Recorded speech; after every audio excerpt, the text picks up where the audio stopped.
Islom, Ha? sen ish qilib men bilan pulim uchun do'st bo'lib yuribsanmi? Ish qilib deganing nimasi?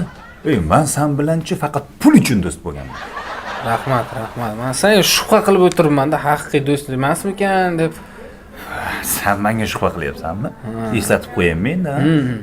Eslaysan, puling yo'q, ishdan haydalib ketib, 2 oy ko'chada sarson bo'lib yurgan paytingda hammadan pul so'rab, meni pulim bor deb bermadim lekin. Haqiqiy do'st. Sal qoldi, shunday qarayman, pul beraveraman deyapman-da, lekin aytibman, "O'y, to'xta. Ertaga ko'z-ko'zga tushishi bor, choyxona qilishing bor. Nima degan odam bo'lasan? Bolalar ustingda kulmaydimi?" deyapman. Men zo'rg'a chidab turganman, lekin men o'sha paytda qiynalib yurgan paytingda ham pul bermaganman. Shunaqa bolalar ham bor-da, mana Begzod bor-ku. Eslaysanmi, hashar qilgan vaqting biza haqiqiy do'st sifatida umuman bormadik. Telefonlarni ham ko'tarmadik. Telefonlarni ham ko'tarmadik. Lekin Begzod kelib o'tirdi. Tashlik qilib, xabarogarni keldik dedi. Bizani krugga emas. Unaqa bizani krugda faqat gnidalar bo'lish kerak. Unaqa bolani yo'qotish kerak bor-ku. Shunaqa. Bittaga yo'qotish kerak, lekin meni sinfdoshlaring odam emassan. Sinfdoshlaring eslaysan, to'y qilganding? To'yingdan bir hafta oldin keldi, xizmatingda qildi, to'yga pul ham berib ketdi-da. Sinfdoshlarim oldindan odam emas-ku. Qachon qarama qora kunda kelib yuradi shular. Men aytdim, mana to'ying kuni faqat shu to'y kuni bordik, yedik ichdik ketdik, tamom. Haqiqiy do'st bilsang bilarsan lekin. Mana sen haqiqiy do'st. To'yingga chaqirmading-a? Storiesdan bildim to'ying bo'layotganini. Lekin sen ham haqiqiy do'st. Shu storiesda ko'rib turibman, tabriklamading.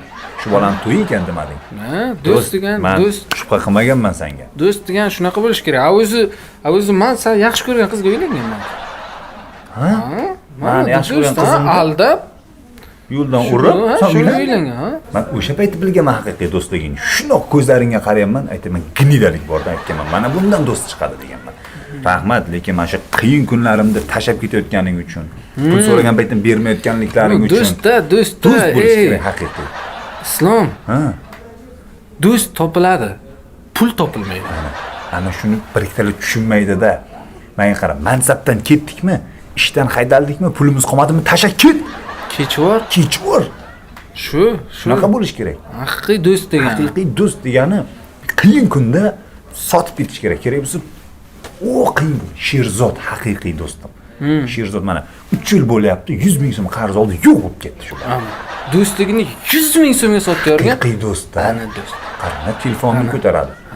Uyda yo'q, ko'chib ketgandir. 100 ming so'm uchun, ha? Unaqa do'stlar kam. Shu Sherzoddek do'stlar uchun unaqalar ko'payish kerak deb. Shunaqa bizda shu qora kunda yo'q bo'lib ketadigan do'stlarimiz ko'p bo'lsin. Shunday bo'lsin. Lekin sen ishdan haydalib ketishingga men sababchiman, bilasanmi o'zi shuni? Yo'q-e? Aytmay yurdim, lekin bugun shubha qilgancha aytaveryapman. Senga porani kim kiritgan? Sekretaringdan porani kim kiritgan? Kim sotgan seni? Men sotganman o'sha payt. Qamalishimga ham sen sababchi bo'lgan ekansan. Men sababchi bo'lganman.